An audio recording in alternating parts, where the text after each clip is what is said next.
नमस्कार.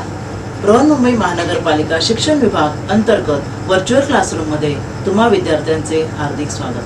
मी प्राची लुडबे आज तुम्हाला इयत्ता 9वी विज्ञान व तंत्रज्ञानमधील एक महत्त्वाचा पाठ शिकवणार आहे. चला तर पाठाला सुरुवात करूया. नमस्कार, मी प्राची लुडबे, तुमची व्हर्च्युअल टीचर. आज तुम्हाला शिकवणार आहे इयत्ता 9वी विज्ञान व तंत्रज्ञानमधील एक महत्त्वाचा पाठ, अनुवांशिकता व परिवर्तन, हेरिडिटी अँड व्हेरिएशन या पाठाचा पुढील भाग. मागील भागात आपण मेंडेल यांचे अनुवांशिकतेचे सिद्धांत याची माहिती घेतली. सिद्धांत असा की मातापित्याकडून संततीमध्ये समान प्रमाणात जनुकीय पदार्थ संक्रमित केले जातात आणि यावर लक्षणांच्या अनुवांशिकतेचे सिद्धांत आधारित आहेत. मेंडेल, ग्रेगर जोहान्स मेंडेल यांनी, हे जे ऑस्ट्रियन वैज्ञानिक होते, यांनी वाटाण्याच्या झाडावर प्रयोग करून त्यांचे जे सिद्धांत जे होते ते त्याने सिद्ध करून पाहिले किंवा प्रयोग करून पाहिले. त्यात त्याने 2 पद्धती वापरल्या. एक म्हणजे एकसंकर संततीचा प्रयोग. त्यामध्ये त्यांनी काय केलं की जे अनेक लक्षणे जे आहेत, उदाहरणार्थ वाटाण्या झाडाची अनेक लक्षणे वेगवेगळी, प्रभावी आणि अप्रभावी. प्रभावी लक्षणं म्हणजे जी सतत दिसून येतात प्रामुख्याने, अप्रभावी म्हणजे जी लक्षणं संततीच्या निर्मितीनंतर दिसत नाहीत. तसे 7 लक्षणांपैकी एका लक्षणाचा वापर केला, एकच जोडी घेऊन विरुद्ध लक्षणांची त्यामध्ये संकर घडवून आणला, म्हणून तिला एकसंकर पद्धती असे म्हणतात. ज्यामध्ये इथे उंच झाडे आणि बुटकी झाडे ही त्यांनी जोडी वापरली.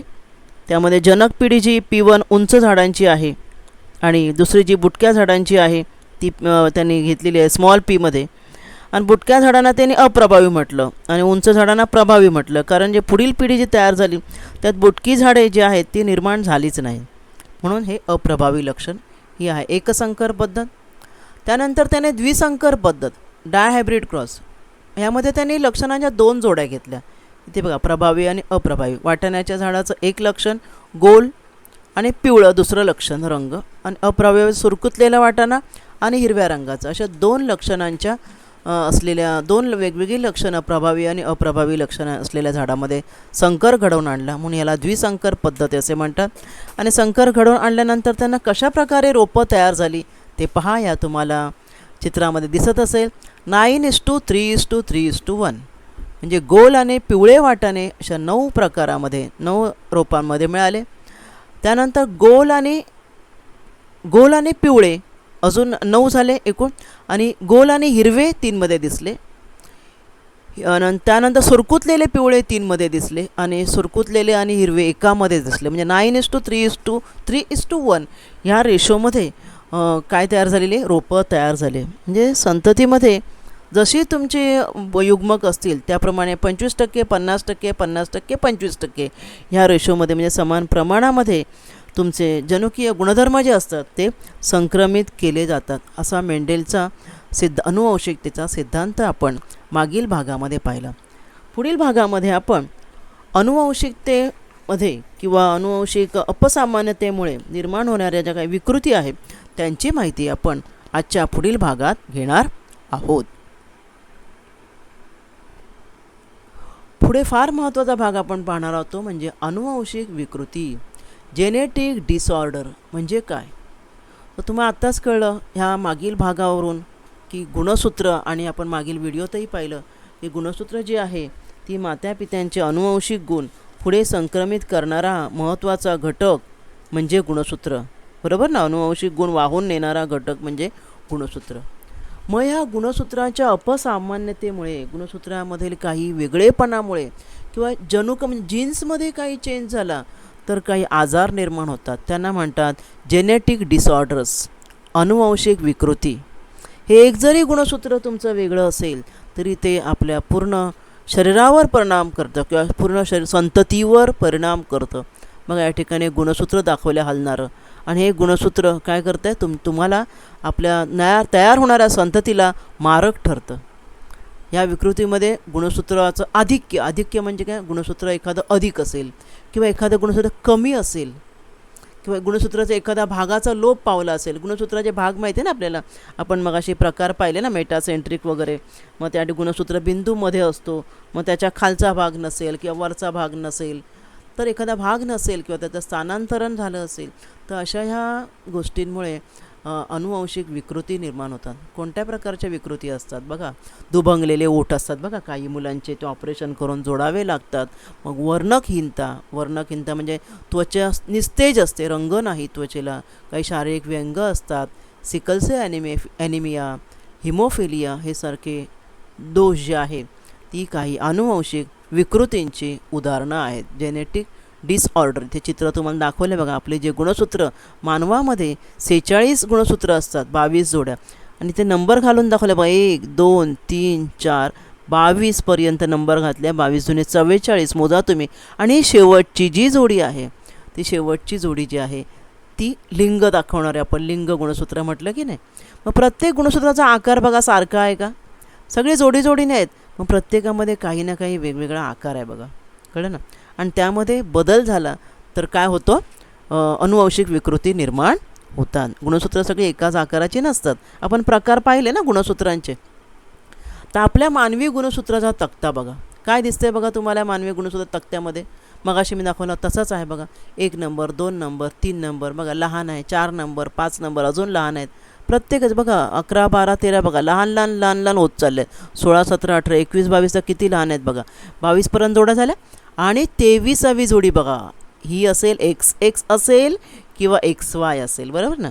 XX म्हणजे स्त्रीलिंगी, XY म्हणजे पुल्लिंगी, मुलगी किंवा मुलगा, बरोबर. म्हणजे 46 मधल्या 23 जोड्या, त्यांचे प्रत्येकाचे आकार आणि आकारमान वेगवेगळं आहे बघा, समान नाही आहे. त्यांना क्रमांक दिले आहेत, प्रत्येकाला क्रमांक आहे बघा. 22 जोड्या अलिंगी गुणसूत्र आहेत आणि 1 जोडी लिंग गुणसूत्र आहे. स्त्रियामध्ये लिंग जोडी कुठली असणार सांगितलं मी तुम्हाला, XX असते. आणि पुरुषामध्ये X आणि Y हे छोटं असतं बघा, ठीक आहे.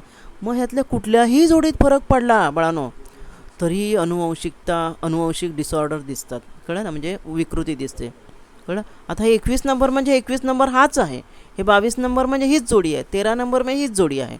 अशी ही मानवी गुणसूत्रांचा तक्ता आहे. प्रत्येक प्राण्यामध्ये वेगवेगळा असतो, ठीक आहे. आणि तो जो काही बदल दिसेल, समजा एखाद्या 21व्या गुणसूत्रात आपण पाहणार आहोत, ट्रायसोमी 21 म्हणजे काय, तर 21व्या गुणसूत्रात बदल असतो.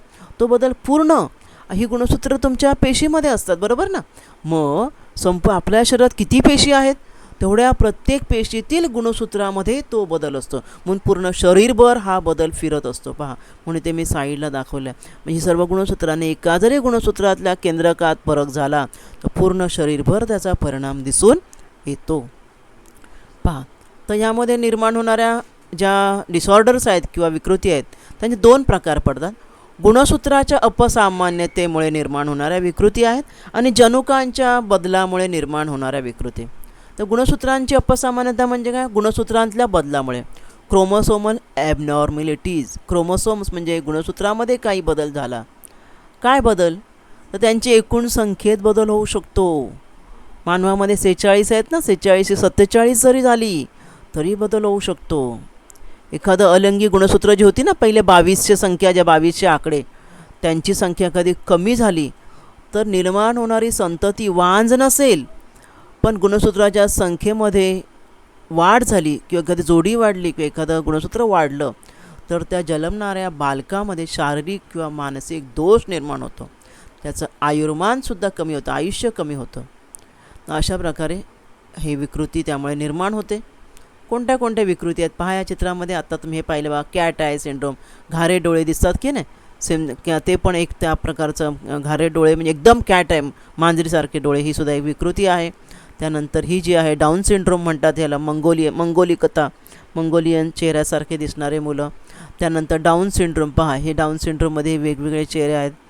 आणि त्यानंतर हे क्रोमोसोमल डिसऑर्डर्स, कोणते डिसऑर्डर्स आहे, ट्रायसोमी 21, ट्रायसोमी 18, ट्रायसोमी 13, नंतर काईनफिल्टर सिंड्रोम, टर्नर सिंड्रोम, हे वेगवेगळे हे जे आहेत अनुवांशिक विकृतींचे प्रकार आहेत.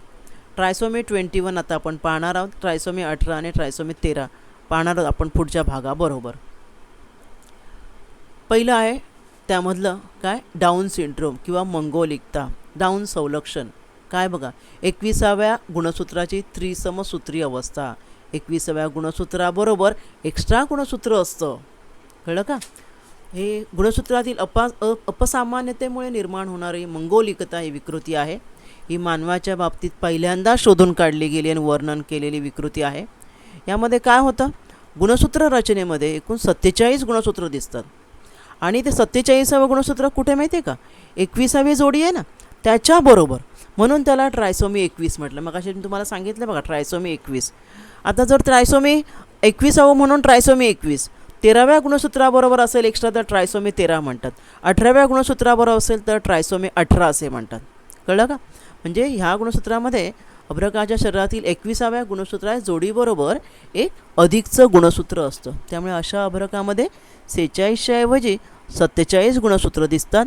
अशी बालकं मतिमंद असतात, अल्पायुषी असतात, मानसिक त्यांची वाढ होत नाही, हे त्यांचं एक ठळक वैशिष्ट्य आहे. त्यांची उंची कमी, पसरट मान, चपटं नाक, आखूड बोटं, एकच हस्तरेषा असते हातावर, डोक्यावर केस कमी असतात. तसंच त्यांचं आयुष्यमान कमी असतं. 16 ते 20 वर्षच ही मुलं जगू शकतात. त्यांची चेहऱ्याची ठेवण मंगोलियन व्यक्तीसारखी असल्यामुळे त्या आजाराला मंगोलिकता असेही म्हणतात. हे बघा मी चित्र दिलं आहे. ट्रायसोमी 21, ट्रायसोमी 18, ट्रायसोमी 13 हे त्यांचे प्रकार आहेत. पुढचा आहे टर्नर सिंड्रोम, टर्नर संलक्षण. टर्नर सिंड्रोम म्हणजे काय, तर यामध्ये जे लिंग गुणसूत्र आहेत की नाही, अलिंगी गुणसूत्रात पाहिलं आपण, लिंग गुणसूत्राच्या बदलामुळे अपसामान्यतेमुळे हे विकार. यामध्ये काय होतं, टर्नर सिंड्रोममध्ये 44+X असा हा विकार आहे. कळलं ना, मोनोसोमिया एक्स क्रोमोसोम. एक्स हे तुम्हाला माहिती आहे अलैंगिकतेशी संबंधित भाग आहे ना, एक्स बरोबर एक्स असेल तर स्त्रीलिंगी. हे बघा हे नॉर्मल दिले, हे नॉर्मलमध्ये बघा एक्स बरोबर एक्स पाहिजे. तर टर्नर सिंड्रोममुळे काय झालं असं नाही, एक्स हे एकटंच असतं, एक्सच्या बरोबर दुसरं नसतं. एक्सच्या बरोबर एक्स पाहिजे किंवा एक्सच्या बरोबर वाय पाहिजे ना, म्हणजे पुरुष असेल. एक्स बरोबर एक्स म्हणजे स्त्री असेल तर एक्स बरोबर एक्स असेल तर हा एकच एक्स असतं. म्हणजे एक गुणसूत्र कमी झालं ना. एकूण किती झाली मग, 47च्या ऐवजी 45च गुणसूत्र असतात. टर्नर सिंड्रोममध्ये काय कळलं तुम्हाला, 44 + एक्स या विकारात एका एक्स गुणसूत्रातील लैंगिकतेशी संबंधित भागच निकामी झालेला असतो. त्यामुळे एकच एक्स गुणसूत्र कार्यरत असतं, दुसरं म्हणजे तो निकामीच झालेलं असतं, दिसतच नाही. ते मुलगी जन्माला आली म्हणजे तुम्ही समजा एक्स एक्स आहे, पण दुसरा एक्स काय म्हणू आपण, वीक म्हणूया आपण सोप्या भाषेमध्ये, त्यामुळे तो कार्यरत नाही. किंवा जनिकाकडून सुद्धा, जनक म्हणजे कोण, पालकांकडून एकच एक्स गुणसूत्र समजा संक्रमित झालं असेल असंही होऊ शकतं. अशा स्त्रियामध्ये 44+XX पाहिजे ना, त्याच्याऐवजी 44+X असतं. त्यामुळे अशा स्त्रियांची प्रजनेंद्रियांची वाढ पूर्ण होत नाही, त्यामुळे त्या प्रजननक्षम असतात, म्हणजे त्यांना अपत्य होऊ शकत नाहीत. कळलं ना. असे जे असतात टर्नर सिंड्रोम, त्यांचे असे पाय सुजलेले असतात, हाताची बघा हाडं बघा हाताच्या आतमधले वाकलेली असतात, असे हात त्यांचे सुजलेले तुम्हाला दिसतील. ही बाळकं जी आहेत टर्नर सिंड्रोम या प्रकारामध्ये मोडतात. कळलं तुम्हाला. तिसरा प्रकार आहे पुढे क्लाइनफेल्टर सिंड्रोम. क्लाइनफेल्टर म्हणजे काय बघा, आकडाच बघा वरती 44+XXY. पुरुषामध्ये XY असतं ना, XY असतं, मग त्याच्याबरोबर अजून एक एक्स्ट्रा गुणसूत्र म्हणजे किती झाली 47. 44 + 2 46 + 47 क्लाइनफेल्टर सिंड्रोम असे म्हणतात. बघा दिसतं तुम्हाला. ह्या बाकीच्या जोड्या झाल्या, 1 नंबर 2 नंबर 3 नंबर इथपर्यंत मध्ये दाखवलं नाही. 1 नंबर जोडी आहे सर्वात मोठी ना, XX जी आहे किंवा अलिंगी गुणसूत्र. आणि अशी करत का 21पर्यंत आली, 21-22पर्यंत जोड्या झाल्या. शेवटची जोडी बघा, लिंग गुणसूत्र जोडी बघा, X आणि Y. Y छोटं असतो, Y गुणसूत्र छोटं असतं. म्हणजे एकूण किती झाली बघा बाळांनो, 47 गुणसूत्र झाली की नाही. म्हणजे अधिकचं एक गुणसूत्र आहे XXY. आणि याच्यामुळे काय होतं, ही जी जोडी आहे याला म्हणतात क्लाइनफेल्टर सिंड्रोम असे म्हणतात. आणि ज्या पुरुषामध्ये अशा प्रकारची जी असेल एक्स्ट्रा गुणसूत्र, ते अल्पविकसित म्हणजे प्रजननक्षम नसतात. कळलं ना. त्यांच्यामुळे स्त्रियांना म्हणजे जर ते पती असतील तर अपत्य निर्मिती होत नाही.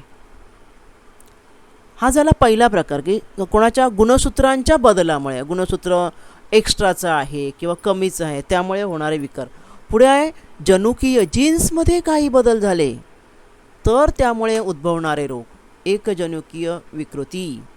Diseases occurring due to mutation in single gene, monogenic disorder. त्या दोन आहेत, मोनोजेनिक आणि पॉलिजेनिक. पहिला आपण पाहूया मोनोजेनिक डिसऑर्डर. एखाद्या सामान्य निर्दोष जनुकामध्ये, सामान्य निर्दोष म्हणजे चांगलं जनुक, बरोबर ना, चांगलं जीन्स आहे, पण त्यात काहीतरी बदल झाला, चेंजेस झाले आणि त्याचं रूपांतर सदोष जनुकात झालं. म्हणजे सदोष म्हणजे माहिती ना, फॉल्टी जीन्स तयार झालं आणि त्यामुळे जे विकार होतात त्यांना एकजनुकीय विकृती असे म्हणतात. सदोष जनुकामुळे काय होतं, शरीरात जनुकामार्फत होणारी जी उत्पादिते आहेत, जनुकामध्ये प्रथिनं साठवलेली असतात, आपण पाहिलं, ती तयार होत नाहीत. कळलं ना. आणि ती तयार न झाल्यामुळे किंवा अल्प प्रमाणात तयार होतात. मग ह्यामध्ये कोणते आजार, या प्रकारामध्ये चयापचयाचे जन्मजात विकार कोवळ्या मुलांमध्ये जीवघेणे होऊ शकतात. मग अशा प्रकारचे रोग कोणते, हचिन्सन रोग, टेक्सास रोग, टेसॅक्स रोग, गॅलॅक्टोसेमिया, फेनिल किटोनमेह, सिकलसेल ॲनिमिया, दात्रपेशी पंडुरोग, सिस्टिक फायब्रोसिस, पुटी तंतुभवन, वर्णकहीनता, हिमोफेलिया, रातांधळेपणा, रात्रीचा दिसत नाही बघा, हे सगळे मोनोजेनेटिक डिसऑर्डर्स आहेत, म्हणजे एकजनुकीय विकृती आहेत. ह्या चित्रात काय दाखवलं आहे बघा, म्हणजे हे कोणाकडून येऊ शकतात, मातापित्याकडून येऊ शकतात. बघा एक की दाखवलं आहे की अनअफेक्टेड पॅरेंट आणि अफेक्टेड पॅरेंट आहेत. हां, मग अनअफेक्टेड पॅरेंट जे आहेत, ज्यांना काही झालेलं नाही आहे, त्यांच्यापासून नाही, पण अफेक्टेड पॅरेंट असेल त्यांच्यापासून अफेक्टेड चाइल्ड होऊ शकतं. हे इथे दाखवलेलं आहे. Each pregnancy has 50% chance affected child, म्हणजे 50% चान्स असतो. म्हणजे प्रेग्नन्सीच्या वेळेला स्त्रियांना काय अफेक्टेड, म्हणजे हे जे आहे जीन्समुळे होणाऱ्या विकार असलेली मुलं जन्माला येऊ शकतात. हे बघा या ठिकाणी काही दाखवले आहेत बघा. मगाशी मी ज्यांना हचिन्सन रोग दाखवला आहे, त्यानंतर अल्बिनिझम म्हणजेच काय, वर्णकहीनता, खाली हिमोफेलिया दाखवल्या बघा, मुलाचे पाय बघा कसे दाखवले, हिमोफेलिया म्हणजे त्याला ह्याची कमतरता, हिमोग्लोबिनची कमतरता, डचिन्सन मस्क्युलर, ब्रायकॅडॅक्टिली, हे वेगवेगळे जे प्रकार आहेत ते जनुकाच्या बदलामुळे होणारे रोग आहेत. आता यामध्ये एकजनुकीय विकृतीमध्ये पहिला प्रकार वर्णकहीनता. पाहिली असेल तुम्ही अशी काही मुलं, पाहिलेत का, निस्तेज त्वचा असते, केस पांढरे असतात, डोळे पण त्यांचे असे आपण सफेद म्हणून आपण दिसतात का, तर प्रथिन ही जी आहे वर्णकहीनता, जनुकीय विकार, या विकार शरीरात मेलॅनिन, माहिती आहे ना, मेलॅनिन हे रंगद्रव्य असतं, ते आपल्या त्वचेला रंग निर्माण करून देतं. जो कोणता आपला डार्क कलर, आपल्या त्वचेचा गोरा वर्ण किंवा गहू वर्ण, सावळा वर्ण, हे मेलॅनिन त्वचेच्या खाली तयार होणाऱ्या मेलॅनिनमुळे असतात. मग हे मेलॅनिनच त्यांच्यामध्ये तयार होऊ शकत नाही, त्यामुळे त्यांचे डोळे, त्वचा, केस हे काय मेलॅनिनच्या तपकिरी रंगाच्या वर्णकामुळे त्यांना हा जो आपल्याला काय रंग येत असतो. पण यांना जे आहे मेलॅनिन तयारच होत नाही यांच्यामध्ये, त्यामुळे यांची त्वचा कशी असते, यांची त्वचा निस्तेज असते, केस पांढरे असतात. कळलं का. डोळे सामान्यपणे गुलाबी दिसतात, कारण परितारिका जी आपली आहे, दृष्टीपटल, यांच्यामध्ये वर्णकच नाही आहे ना, वर्णक म्हणजे मेलॅनिनच नाही आहे, वर्णकपट जो असतं ते नाही आहे, त्यामुळे त्यांचे जे डोळे वगैरे कसे दिसतात बघा, एकदम सफेद दिसतात, केस पण बघा कसे दिसतात, त्वचासुद्धा एकदम पांढरी फटक असते त्यांचे. हे बघा डोळे कसे आहेत ते, कळलं ना. आणि ही सर्व जे आहेत वर्णकहीनताची उदाहरणे आहेत. वर्णकहीनता बाधित मुलांचे डोळे आणि केस तुम्ही या चित्रात पाहू शकता. पुढचा आहे दात्रपेशी पंडुरोग, सिकलसेल ॲनिमिया. हा एक महत्त्वाचा आजार आहे. काय माहिती आहे, या आजारामध्ये प्रथिने आणि DNA यासारख्या रेणूतील, या रेणूंच्या रचनेतील कोणत्याही अगदी थोडा जरी बदल झाला तरी तो बदलाचा परिणाम रोग आणि विकारामध्ये होऊ शकतो. यामध्ये काय होतं माहिती आहे का, हिमोग्लोबिन रेणूच्या रचनेतील 6वं अमिनो आम्ल जे आहे, ग्लुटामिक आम्ल, हिमोग्लोबिनच्या रचनेमधलं, त्याची जागा ना व्हॅलिन हे आम्ल घेतं आणि त्यामुळे हिमोग्लोबिन रेणूंच्या रचना बदलते किंवा आकार बदलते. त्यामुळे होतं काय, तर लोहित रक्तकणिका म्हणजे आपल्या तांबड्या पेशींचा आकार कसा असतो, बटनासारखा असतो ना, बटन असतं बघा गोल, तसा आकार बदलून कसा आकार येतो, विळ्यासारखा. विळा माहिती आहे ना, आपले गवत कापायचा विळा जो असतो, त्या विळ्यासारखा आकार वरच्या चित्रात बघा तुम्हाला पाहता येईल. हे दाखवलं नॉर्मल आपल्या तांबड्या पेशींचा आकार, ज्या रक्तातून बघा दिसते तुम्हाला. आणि ते विळ्यासारख्या ज्या आहेत तुम्हाला दिसतंय ते वेळ्यासारख्या तांबड्या पेशी तयार झाल्या आहेत आणि त्या ब्लॉक करतायत बघा.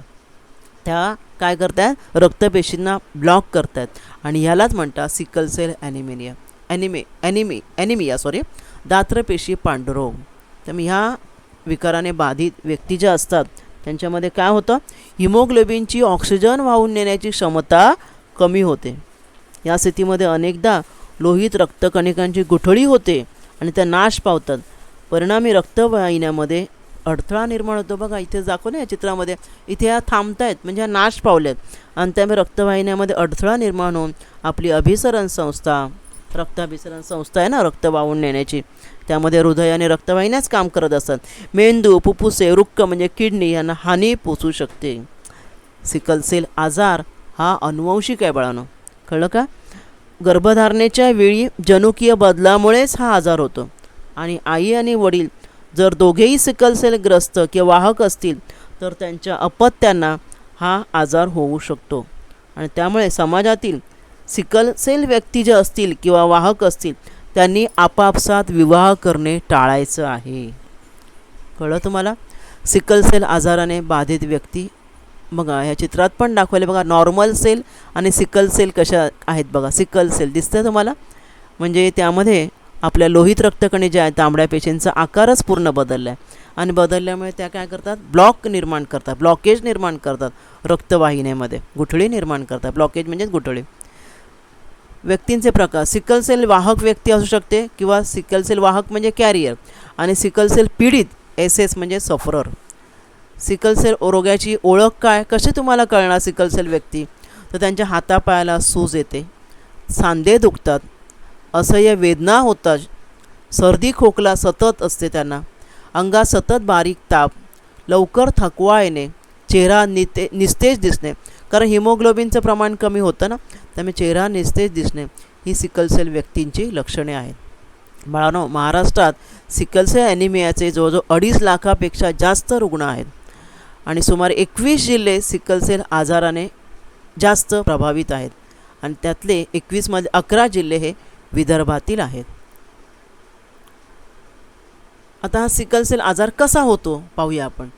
संकेत चिन्ह या तक्त्यातली कुठली आहेत ती तुम्हाला मी आधी सांगते. AA म्हणजे सामान्य म्हणजे नॉर्मल व्यक्ती, AS म्हणजे वाहक जे सिकल सेल दुसऱ्यांना देऊ शकतात आणि SS म्हणजे सिकल सेलने पीडित सफरर. पुरुष AA असेल आणि स्त्री AA असेल म्हणजे काय, दोघंही सामान्य आहेत. तर दोघंही सामान्य असतील तर अपत्ये सहसा निरोगीच असतात. पण समजा एक पुरुष समजा वाहक आहे किंवा स्त्री वाहक असेल, दोघांपैकी समजा एक सामान्य आणि एक वाहक असेल तर 50% अपत्य सामान्य होतील पण 50% ही वाहक जन्माला येतील, सिकल सेल वाहून नेणारी. कळलं? समजा दोन्ही AA किंवा SS असतील म्हणजे एक समजा सामान्य आणि एक समजा सिकल सेलने पीडित आहे पुरुष किंवा स्त्रीमध्ये, तर त्यापैकी ह्या दोघांपैकी एक समजा एक सामान्य आणि एक पीडित असेल, अपत्य वाहक होऊ शकतील. दोन्ही समजा वाहक असतील तर 25% सामान्य, 25% पीडित आणि 50% अपत्ये वाहक जन्माला येतील. कळलं तुम्हाला? म्हणजे या ठिकाणी मेंडेलचा गुणधर्म इथे लागू पडत आहे पहा. त्यानंतर 5वा प्रकार, एक समजा AS म्हणजे वाहक असेल आणि पीडित असेल, एक AS आहे म्हणजे वाहक आणि एक पीडित आहे, तर 50% मुलं वाहक असतील आणि 50% पूर्ण पीडित असतील, सिकल सेल पीडित मुलं.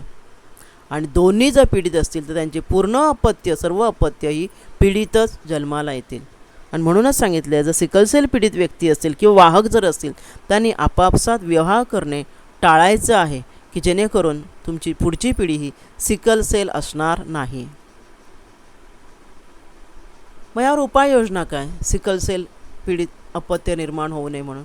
हा आजार प्रजोत्पादनाच्या वेळेलाच एकाच माध्यमातून, ह्या प्रजोत्पादन म्हणजे प्रजनन आहे ना, हे आपलं जे सजीवांचं लक्षण आहे, दुसरा जीव निर्माण करणे, ह्याच माध्यमातून प्रसारित होतो. आणि त्यामुळे लग्नापूर्वी किंवा लग्नानंतर वधूवर दोघांनी आपली रक्ताची तपासणी करून घ्यायची आहे. सिकल सेल वाहक किंवा पीडित व्यक्तीने दुसऱ्या वाहक व पीडित व्यक्तीशी लग्न टाळावे. सिकल सेल आजारी व्यक्ती जर असेल, समजा वाहक असेल, तर त्या रोज एक फॉलिक ॲसिडची गोळी सेवन करायची आहे. बघा, सिकल सेल बाधित जर मूल असेल, अपत्य असेल, त्याचा हात तुम्हाला असा कायम सुजलेला दिसेल. आता पुढे तंतुकणिकीय विकृती. तंतुकणिकीय विकृती म्हणजे काय? तंतुकणिका, मायटोकॉन्ड्रिया माहिती आहे ना, मायटोकॉन्ड्रियाला आपण ऊर्जा निर्मितीचं केंद्र म्हणतो. मग या मायटोकॉन्ड्रियामध्ये जर डिसऑर्डर असेल तरीही रोग निर्माण होऊ शकतो. तंतुकणिकेतील DNA मध्ये जर सदोष असेल तर त्यामुळे काय होऊ शकतं? भ्रूण विकसित होताना अंडपेशीकडून तंतुकणिका येत असतात, लक्षात ठेवा. म्हणजे कोणाकडून? आईकडून जो भ्रूण तयार होतो अंडपेशीमध्ये, तिथून तंतुकणिका येत असतात. त्यामुळे तंतुकणिकेमुळे होणारा विकार मातेकडूनच होतो संततीला. त्यामुळे लेबेरची अनुवंशिक चेताविकृती हे तंतुकणीय विकृतीचे एक उदाहरण आहे. Mitochondrial disease in children. बघा दिसतंय तुम्हाला काय काय होऊ शकतं ते. नंतर आता हे झाले आपण एकजनुकीय उत्परिवर्तनामुळे होणाऱ्या विकृती. आता बहुजनुकीय उत्परिवर्तनामुळे होणाऱ्या विकृती. बहुघटकीय काय? Disorders due to mutation in multiple genes. Polygenic disorder. काही वेळा एकापेक्षा जास्त जनुकांमध्ये बदल घडून आल्यामुळे विकृती उद्भवतात. अशा विकारामध्ये गर्भावस्थेतील अर्भकावर आजूबाजूच्या पर्यावरणातील घटकांचा परिणाम घडल्यामुळे विकारांची तीव्रता वाढते. अनेक सामान्यपणे आढळणाऱ्या विकृती ह्या प्रकारच्या आहेत. दुभंगलेले ओठ, दुभंगलेली टाळू, जठराचे संकोचन, पाठीच्या कण्यामधला दोष, हे सगळे बहुघटकीय विकृती आहेत. त्याचबरोबर मधुमेह आपण म्हणतो ना, डायबिटीज, BP, हार्टचा प्रॉब्लेम, दमा, अतिस्थूलता, हे सुद्धा बहुघटकीयच विकार आहेत. पण ते मेंडेलच्या अनुवंशिकतेच्या आकृतीबंधाशी जुळत नाहीत. तर पर्यावरण, जीवनशैली किंवा जनुकातील दोष या परिणामामधून हे विकार उद्भवतात. पुढे पाहणार आपण तंबाखू सेवन आणि पेशींची अनियंत्रित वाढ यांचं काय रिलेशन आहे. पेशींची अनियंत्रित वाढ जी होते, त्यामुळे तो म्हणजेच पेशींची वाढ म्हणजे ज्या गाठी निर्माण होणे म्हणजे कर्करोग. Relationship between tobacco addiction and cancer यांच्यामध्ये रिलेशन आहे. बऱ्याचशा व्यक्ती तुम्हाला माहिती तंबाखू खातात, धूम्रपान करतात, चघळतात, आणि कोणत्याही स्थितीत तंबाखूजन्य पदार्थ हे कर्करोगाला आमंत्रण आहे, कर्करोग निर्माण करतात. सिगारेटच्या किंवा विडीच्या धूम्रपानामुळे पचनक्रियेस हानी होते. त्यामुळे घशात जळजळ होते, खोकला होतो, अस्थिरता निर्माण होते. वारंवार अतिधूम्रपान केल्यामुळे बोटं कापतात. कोरड्या खोकल्यामुळे झोपेत अडथळा निर्माण होतो. आयुर्मान कमी होते. दीर्घकालीन ब्रॉन्कायटिस, फुफ्फुस, तोंड, स्वरयंत्र यांचे कर्करोग असे आजार संभवतात. धूम्रपानाचे वाईट परिणाम तंबाखूमधला घटक निकोटीन यामुळे होतात. निकोटीनचा मध्यवर्ती आणि आपले जे परिघीय चेतासंस्था आहे त्यावर परिणाम होतो. त्यामुळे धमन्या टणक होतात. म्हणजे धमनी काठिन्यता येऊन धमनीमध्ये काठिन्यता येतो, म्हणजे शुद्ध रक्तवाहिन्यामध्ये, आणि त्यामुळे आपला रक्तदाब वाढतो. कळलं तुम्हाला? आपल्याला तंबाखू चघळत राहायची सवय असते ना, तंबाखू खाणारे जे असतात ते. तर त्यातील जो रस आहे त्यातला बराचसा भाग शरीरामध्ये शोषला जातो. मग तंबाखूच्या अतिसेवनाने काय होतं? ओठ, जीभ यांचा कर्करोग होऊ शकतो. कळलं तुम्हाला? नंतर दृष्टीदोष, चेताकापरे होऊ शकतात. त्यामुळे तंबाखू धूर जो आहे, धुराबद्दल एक सांगायचं राहून गेलं की सिगारेट फुंकताना जो धूर जो निघतो त्यात pyridine, ammonia, aldehyde, furfural, carbon monoxide, sulphur dioxide अशा प्रकारची जी संयुग असतात ती काय करतात? आपल्या अनियंत्रित पेशी विभाजन त्यामुळे उद्भवतं. आणि धूर जो आहे कार्बनच्या कणाने पूर्णपणे भरलेला असतो, आणि त्या फुफ्फुसातील निरोगी ऊतींचे रूपांतर, निरोगी म्हणजे चांगल्या ज्या ऊती आहेत त्यांचं रूपांतर काळ्या रंगाच्या ऊतीमध्ये होतं. आणि म्हणून आपल्याला म्हणजे जे पीडित जे आहेत तंबाखू सेवन करणारे त्यांना कर्करोग होऊ शकतो. कळलं तुम्हाला? हे बघा इथे वेगवेगळे विकार दाखवले आहेत तंबाखू किंवा स्मोकिंगमुळे होणारे. आणि म्हणूनच कर्करोगापासून शरीर जर संरक्षित ठेवायचे असेल तर धूम्रपान व तंबाखू तसेच तंबाखूजन्य पदार्थांचे सेवन करणे टाळायचे आहे. हे आपण इतरांनाही समजावून द्यायचे आहे. अशा प्रकारे आपण या भागात आज काय शिकलो? तर मेंडेल यांचे अनुवंशिकतेचे सिद्धांत शिकलो. मेंडेलचा एकसंकर संततीचा प्रयोग व द्विसंकर संततीचा प्रयोग पाहिला, व अनुवंशिक विकृतीमुळे होणारे वेगवेगळे जे आजार आहेत, जसे गुणसूत्रांच्या अपसामान्यतेमुळे होणारे down syndrome, Turner syndrome, Klinefelter syndrome हे आजार पाहिले. शिवाय जनुक्याच्या विकृतीमुळे होणारे वर्णहीनता, नंतर सिकल सेल ॲनिमिया, त्यानंतर तंतुकणिकीय विकृती आणि बहुजनकीय विकृती याबद्दल आपण माहिती आज ह्या भागात घेतलेली आहे. त्याच्या भागात आपण इथेच थांबूया. धन्यवाद. आज आपण या भागात इथेच थांबूया. माझा व्हिडिओ आवडला असेल तर लाईक करा, शेअर करा आणि असे अनेक एज्युकेशनल व्हिडिओ पाहण्यासाठी MCGL व्हर्च्युअलच्या चॅनेलला सबस्क्राईब करा. धन्यवाद.